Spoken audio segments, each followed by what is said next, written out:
We'll consider that as well. Thank you very much, Mr. Chair. Next will be Senator Marcoleta. Yeah. Thank you, Mr. Chair. Chairman, your fiscal year 2026 proposed budget is only 11.8 billion pesos. That's right, Mr. Chair. This is considered a pittance compared with your 35.5 billion this year. Yung pong total, Mr. Chair, ng preparatory national and local election at saka po yung national and local election Hindi, wala pa akong 2024. tinatanong sa'yo eh. Sinasabi ko pa lang. 35 po. Yes, Mr. Chair. Kino-compare ko pa lang. Masyadong malayo, di ba? It's about a reduction of 67%. Tama po, Mr. Chair. Bakit gano'n? Bakit hindi kayo nag-complain? It might affect your effectiveness in conducting the BSKA election next year. Remember? Maraming salamat po, Mr. Chair.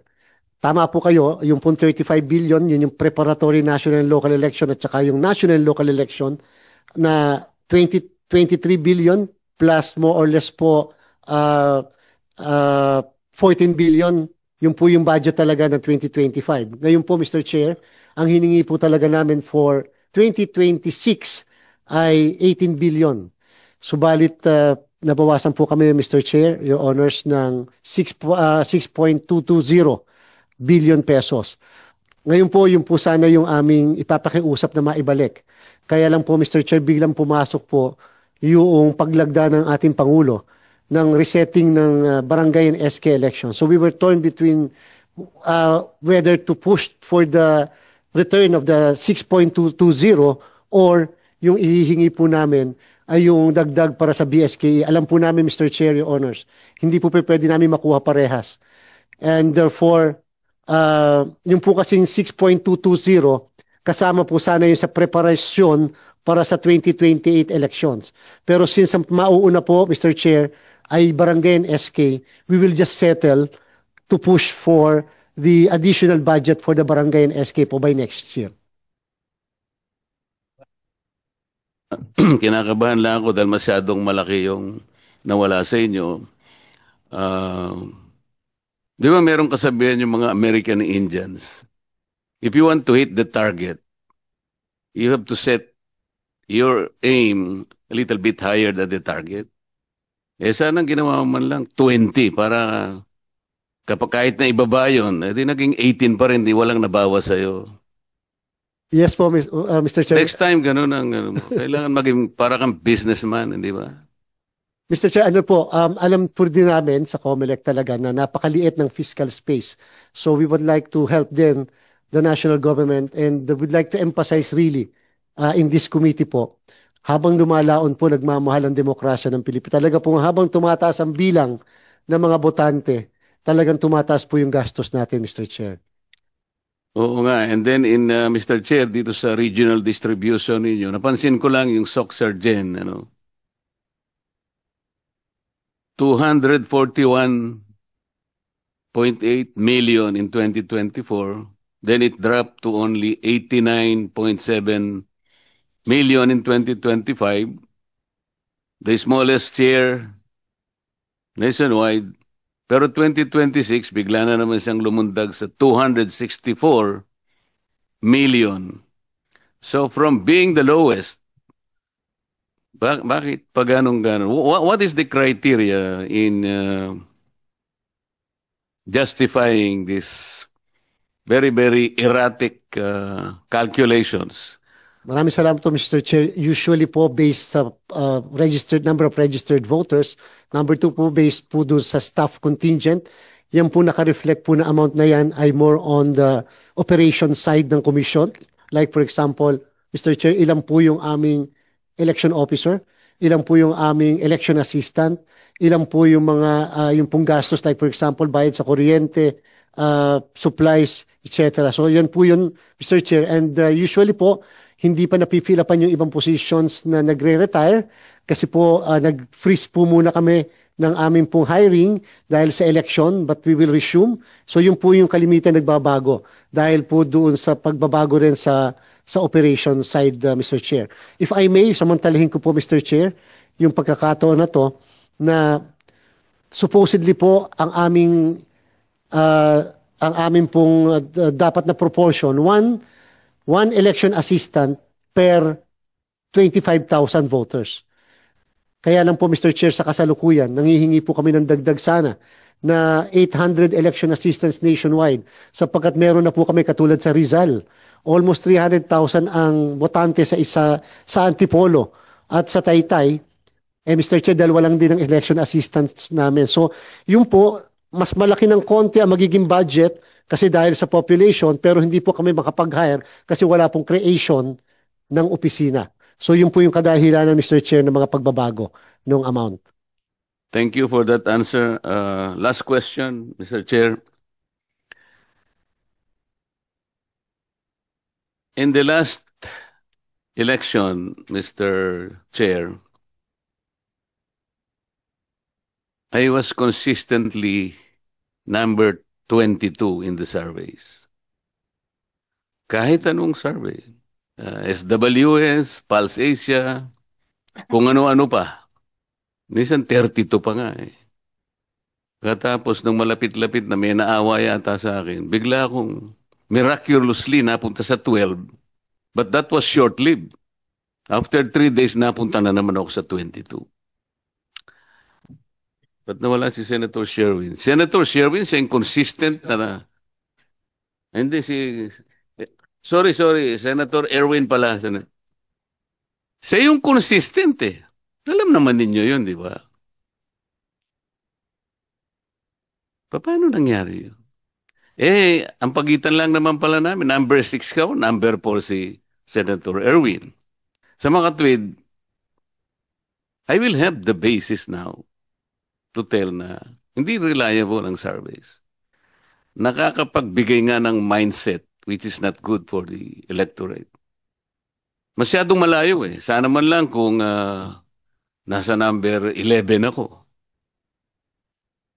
Pero in 22, consistently, in the last 6 months, pwede naman silang mag-survey, Mr. Chairman. I think they will do well in surveying kung ano-ano yung mga produkto natin na magkukumpara halimbawa para sa ating consumers. And our people will profit immensely from that. Halimbawa, SWS and Pulse Asia. Ano ang pinakamasarap na bagoong? Bagoong balayan? Galing ata ng Batangas. Bagoong na padas? La Union? O bagoong na munamon galing sa Pangasinan? Yung resulta nun magiging credible kasi merong comparison. These are real products. Pero kung lalaruin nila yung politika, kamukha nung nangyari. So, Mr. Chair, the question is, will you not look into possibility of not letting the surveys kung ang pag-uusapan ay yung politika. Sa produkto na lang, okay. Sa services, ano yung magagaling na services ng ating mga companies. Pero kasi napaglalaruan nila eh. Knowing that yung pagsasurvey, sapagkat ito, alam ko, dito pinagkukunan ng mga funders. Yung, alam mo na, yung maraming funders. Right or wrong, they will have to base their judgment kung sino yung gusto nilang tulungan financially. Kung ano yung survey. So kung talagang ikaw ay nasa 22, malamang hindi ka talaga. Masyado malayo ka na eh. Maring ikaw ang pinakamaganda lalaki. Ay malayo ka eh. Nawawala ngayon yung mindset nandun eh. I think it's high time for the COMELEC to look into this. What do you think, Mr. Yes, Mr. Chair, Your Honors. several weeks before the conduct of the election, there was this public pronouncement of then Congressman Marcoleta about the surveys. At yung po yung naging cue ng Commission on Election. We passed a resolution. We created a task force respect, regulation and enforcement of survey practices and election credibility and transparency. Kinala po namin ang lahat ng mga survey firms. We passed a resolution at sinabi namin we will regulate them. We will not interfere sa kung sino ang magko-komisyon, kung magkano ang komisyon, etc. But they will have to submit to COMELEC yung lahat ng reports. Alam niyo po, Mr. Chair, naging napaka-successful po yung kahit ilang linggo lang na-establish before the election because practically everybody, sa SWS, Okta Research, and such other survey firms, nag-participate po. At ang sabi nila, tama rin na nandito meron tayong ganito. Because madami rin po kasing nalaman din namin, marami pala po na gumagamit ng pangalan nila in provinces. For example po SWS, hindi po pala kanila yon. Pero SWS po ang ginagamit. So sabi namin, bakit hindi nyo mapahinto o maireklamo? Kasi po sabi po nila, wala rin kaming lalapitan. At least ngayon, may COMELEC na pwede nang lapitan. So sinimulan na po natin yung task force respect and we're hoping that for the conduct, especially of a major election like 2028, yan po, kaya po namin sila pinapunta lahat doon. Mr. Chair, sabi po namin, para ma-prevent yung pag-file ng case sa Supreme Court. Baka kasi sabihin na nagva-violate ang COMELEC ng freedom of speech because may decision na po before eh. Pero this time, wala pong pumunta sa Supreme Court to question our resolution to regulate them because we were able to explain that our purpose is for an equal opportunity for all the candidates. We do not want to interfere doon sa kung sino magkanong bayad, etc. Bahala sila. But they will have to reveal to us sino ang nag-commission yan, ano ang parameters nyo, ano ang scientific methodologies na ginamit nyo, at sino at saan nyo kinuha yung mga respondents without revealing at least po kung sino yung mga nasa likod. Sapagkat alam po namin, kasi meron talagang mga tumataya sa ganyan, parang marketing arm din. And so, hindi po namin, pero ang kinakailangan, yung nag-subscribe, ma-reveal po sa amin. It's the exercise of freedom of the press. So, nasaan yung freedom? Kasi nagkakaroon ng mindsetting, it's a tool. So walang freedom talaga eh. Minsan sinusundan kahit mali. So, if we are about press freedom, dapat hindi ganun ang paraan nila. Sana wala na yung sa politika kasi dito nalalaro nila eh. Walang comparison eh. They will just have to ask people a sample. Ayoko namang puntahan yung kanilang scientific, palaging sinasabi scientific, kahit sabihin mo kanyang 1,200, 2,500, or 3 million ang sample mo based on the universe, doesn't matter eh. Pareho din eh, sabi niya. But the question remains eh. Number 22 ako consistently. Pagkatapos naging number 6 ako. How can you explain that? We fully agree that this cannot and should not be used for political purposes. Kaya nga po sana ang gusto nating baka isang araw mapag-isipan ninyong mabuti sa COMELEC.